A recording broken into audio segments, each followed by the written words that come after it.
लोहारू बरालू का ऐतिहासिक ऊंट मेला आज भी जीवंत, लेकिन घटती संख्या चिंता का विषय। व्यापारियों ने की संरक्षण व बढ़ोतरी की मांग। गौरतलब है कि पिलानी रोड स्थित गौशाला के बाहर लगने वाला लोहारू बरालू क्षेत्र का पारंपरिक ऊंट मेला बीते करीब 50 वर्षों से अपनी अलग पहचान बनाए हुए है। यह ऐतिहासिक मेला हर वर्ष कुल 5 बार आयोजित किया जाता है, जिसमें बरालू व गांव लोहारू सहित आसपास के गांवों के साथ साथ राजस्थान और हरियाणा से भी ऊंट व्यापारी पहुंचते हैं। यह मेला सरकार द्वारा लोहारू बीडीपीओ कार्यालय के अधीन आयोजित किया जाता है। इस वर्ष मेले के सफल आयोजन के लिए महेंद्र सिंह, सुरेश कुमार, राजवीर सिंह, महिपाल, रिंकू प्रजापत सहित अन्य कर्मचारी की ड्यूटी लगाई जाती है।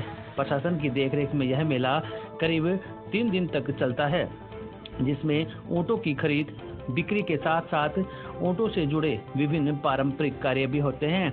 मेले में पहुंचे ऊँट व्यापारियों में रामचंद्र, जितेंद्र, राजेश चौरान, रवि, प्रेम व रोहतास आदि ने बताया कि वे कई वर्षों से इस मेले में आते रहे हैं।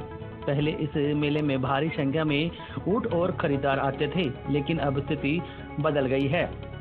वर्तमान समय में गिने चुने ऊँट और व्यापारी ही नजर आते हैं, जो इस परंपरा के भविष्य को लेकर चिंता पैदा करता है। व्यापारियों ने बताया कि ऊँट को मरुस्थल का जहाज कहा जाता है। यह ऐसा जीव है जो बिना खाए पिए कई दिनों तक रह सकता है और रेगिस्तानी इलाकों में तेज दौड़ लगाने की क्षमता रखता है। पहले ऊँटों का उपयोग विवाह, शादी, कृषि कार्य, सामान ढोने और लंबी यात्राओं में बड़े पैमाने पर किया जाता था, लेकिन आधुनिक युग में मशीनरी के बढ़ते प्रयोग के कारण ऊँटों की उपयोगिता कम होती चली गई, जिसका सीधा असर उनकी संख्या पर पड़ा है। वहीं आज बुधवार को करीब 12 बजे व्यापारियों का कहना है कि आज की नई पीढ़ी को ऊँटों के महत्व और उनकी प्रतियोगिता उपयोगिता की जानकारी तक नहीं है। ऐसे में यह परंपरा धीरे धीरे समाप्त होने की कगार पर पहुंच गई है।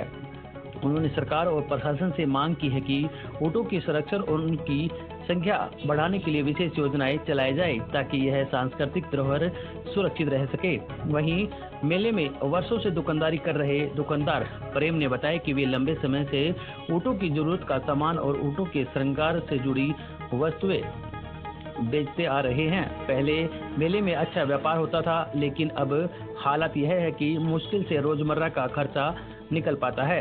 ऊँटों की घटती संख्या का सीधा असर छोटे दुकानदारों की रोजी रोटी पर भी पड़ा है। इस 3 दिवसीय मेले में कई लोग ऊँटों की खरीद बिक्री करते हैं, जो कई लोग ऊँटों पर पारंपरिक लिखावट डिजाइन भी करवाते हैं, जो इस मेले की एक विशेष पहचान रही है।